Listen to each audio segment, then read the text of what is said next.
आसिका और आखपाख ग्रामांचल में प्रबल उत्साह उद्दीपना सह धूमधाम पवित्र रथयात्रा अनुष्ठित होती।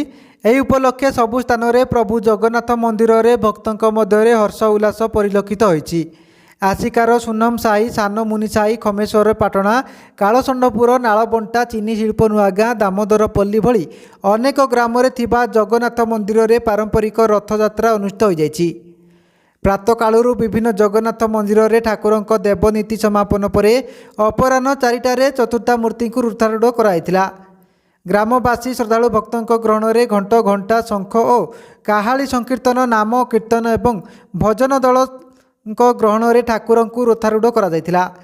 प्रभुंकर रथ नीति सरिबा परे चारमाला फिटा जाई रथटଣା कार्य बड़दाण्डरू आरंभ होइतिला।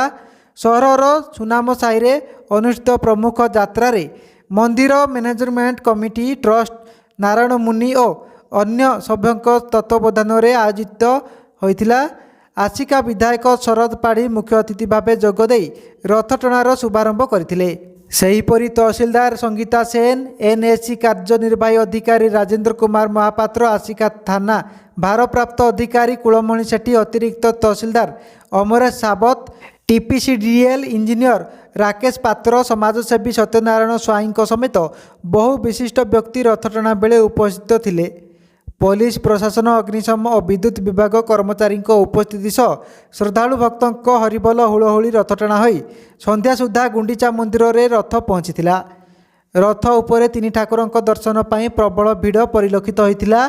शांति श्रृंखला रक्षा नहीं पुलिस पक्षरु समस्त स्थान में स्वतंत्र व्यवस्था करा जायथिला। आसिकारु शिवशंकर मिश्र सहित Laxminarayan Routray report, Odisha news TV live.